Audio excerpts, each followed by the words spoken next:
Hello అండి, నా పేరు డాక్టర్ శివన్వై షర్సవల్లి, critical care physician, GEMS hospital, Ragolu, Srikakulam. ఈరోజు మనము స్క్రబ్ టైఫస్ గురించి తెలుసుకుందాం. స్క్రబ్ టైఫస్ కామన్గా ఒక బ్యాక్టీరియా వలన వస్తుంది.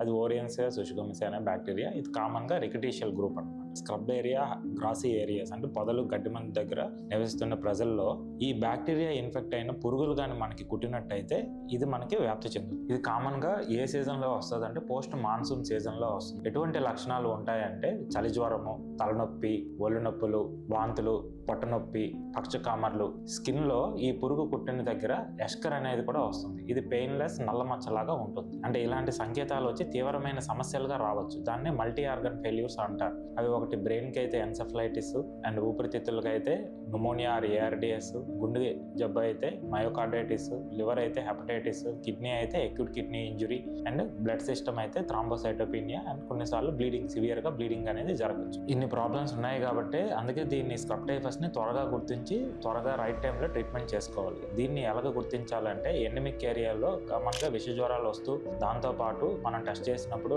రక్త కణాలు అంటే ప్లేట్లెట్స్ తగ్గడం, దాంతోపాటు లివర్ ఫంక్షన్ చేసినప్పుడు బిల్రూబిన్ ఎంజైమ్స్ పెరుగుతున్న వాళ్ళలో మనము స్క్రబ్ అనేది సస్పెక్ట్ చేయాలి. స్క్రబ్ ఐజిఎం అనే ఎలిసా టెస్ట్ పంపించాలి. ట్రీట్మెంట్కి వచ్చేసరికి మైల్డ్ డిసీజ్ అయితే అంటే ఓన్లీ జ్వరము, ఒళ్ళు నొప్పులు ఇలాంటి వాళ్ళని only single antibiotic IV doxycycline ఉంటుంది. అది ఒక 7 రోజులతో పాటు ట్రీట్ చేయాలి. లేదు సివియర్ స్క్రబ్ డిసీజ్ వచ్చింది అంటే severe scrub with multi organ failures, mechanical ventilation, BP support, medication, dialysis support ఇలాగ రిక్వైర్మెంట్ ఉన్న వాళ్ళకి ఐవి డాక్సిసైక్లిన్ తో పాటు ఐవి ఎజిథ్రోమైసిన్ 10 నుంచి 14 రోజులు ట్రీట్మెంట్ చేయాలి. అండ్ దాంతో పాటు సపోర్టివ్ కేర్ చేయాలి. ఆక్సిజన్ తగ్గిన వాళ్ళకి, ఊపిరి సరిగ్గా అందని వాళ్ళకి వెంటిలేటర్ సపోర్టు, బీపీ తక్కువ ఉండే వాళ్ళకి BP medicine support, kidneys effect అయిన వాళ్ళకి బాడీలో వేస్ట్ ఎక్కువ ఉంటే డయాలసిస్ సపోర్ట్ మనం ట్రీట్మెంట్ చేయాలి సివియర్ డిసీజ్ ని. For such more videos follow Gems hospital.